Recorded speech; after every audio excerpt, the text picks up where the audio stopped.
I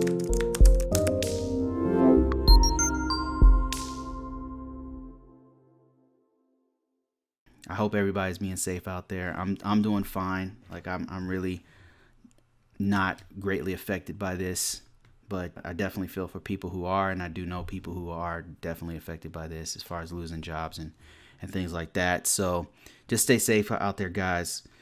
But before I start, you guys should know that if you go to ConvoCourses.com, I've got courses on how to get into cybersecurity, how to make upwards of 6 figures in cybersecurity. If you're a noob, how to get into cybersecurity, like what kinds of things can you do right now to get in there, and what's your mindset that you need to get into cybersecurity or even IT. And so that is free. That's a free course. I recently opened it up because I get a lot of people who are asking me about risk management framework, but they don't have even basic knowledge of IT stuff. So to ramp up some of those guys, I have this one right here for free that you can go through. All right, let's get into some plan of action and milestones. Somebody asked me a great question the other day. They said, what if I can't meet the dates on a POAM? So first off, you might be asking yourself, well, what is a POAM? What is it? It's a plan of action in Milestone. So it's something that you will need if you're in an organization and you're a security person and you have to meet controls. You have to put security controls on the system, right?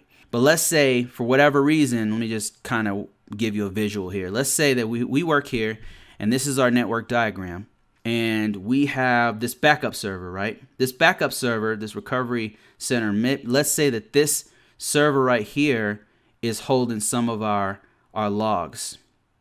This recovery system, for whatever reason, we have our logs are backed up. We have a backup inside of our network in here, right? So one of these servers actually has our logs, but some of our logs have to go to the backup site, but the backup site has too many logs. Like it can't, we have to fix it before we can actually, we need more capacity for more event logs on there. So we can't do it right now because we don't have, maybe the organization doesn't have the funding. The funding comes in the next quarter. There's a lot of different reasons why. Or maybe it's a legacy system. We need to update it first. There's like a lot of reasons why an organization might not be able to meet a certain security control. And usually it deals with legacy systems and money, but it really could be any number of things. It can be incompatibility issues, you name it. But in our case, let's say we have a legacy system that doesn't have the capacity, so it's twofold. There's two reasons why we cannot put that control on there. The control we're talking about is AU control. Let me show you what control we're talking about. Let's go to the control families. I'm on nvd.nist.gov if you want to follow along, and I went to the control families right here. This has all the controls. Like you can go into the NIST documents as well, the PDF, that's fine.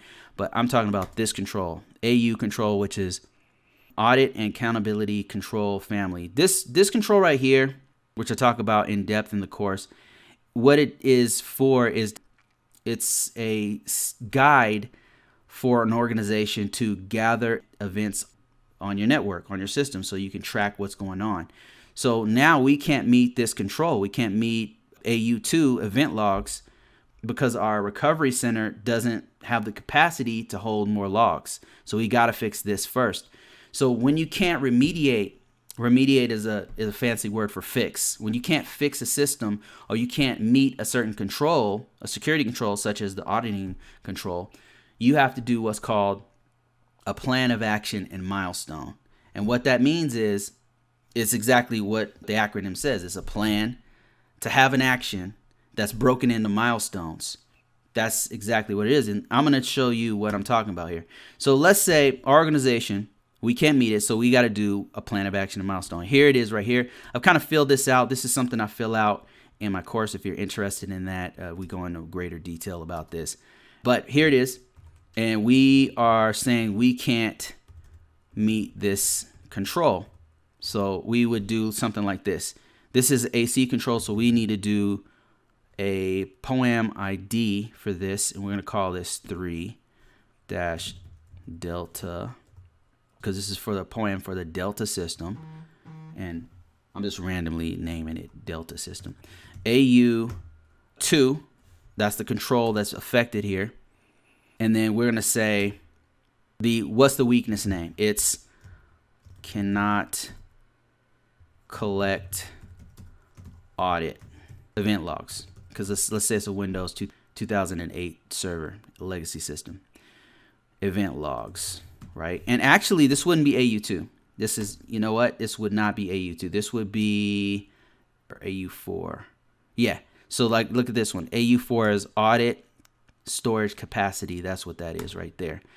So this is saying that an organization must allocate a certain amount of capacity for your logs.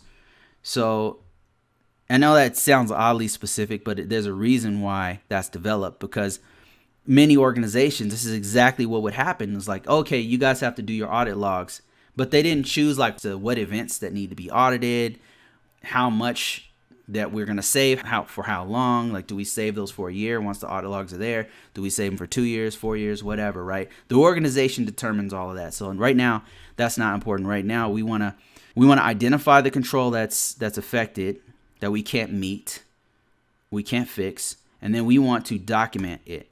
So in our line of work, security compliance, that's the name of the game. Documentation, figuring out what control needs to be met, right? So that our organization has proper guidelines, is within proper guidelines and certain regulations. And this is AU4.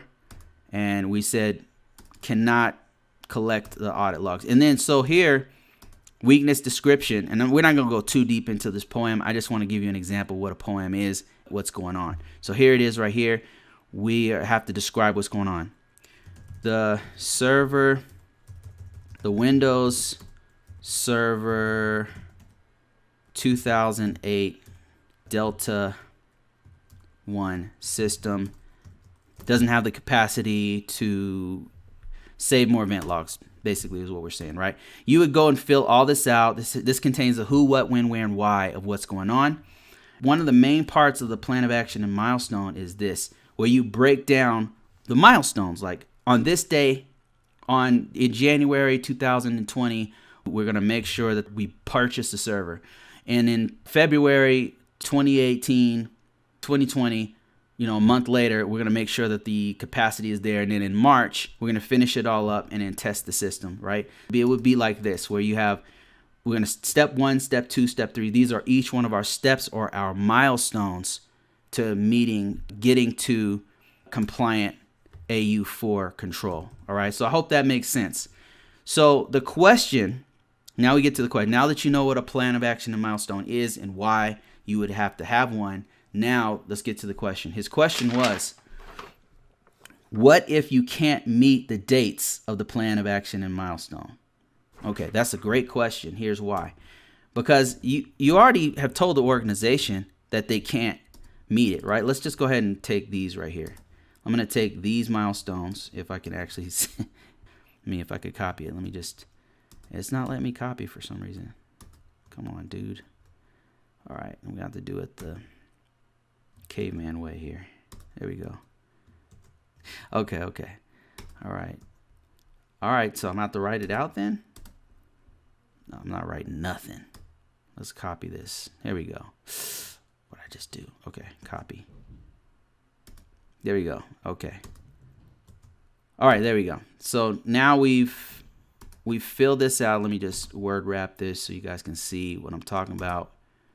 All right, that's not working well. Okay, let's say these are the milestones that I copied over anyway. So what he's saying, what the question was, what if we can't meet it? We've already told the organization, hey, we can't meet the audit control, right?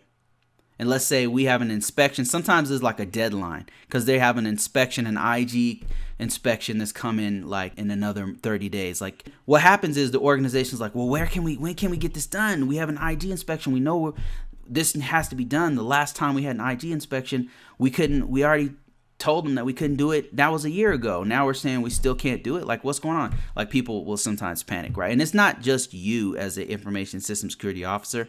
You'll have a whole group. You have a whole crew. You have a bunch of stakeholders, right? You have the system administrator. You have you have a point of contact for the system, who's the system engineer, who's the main person who operates this backup system.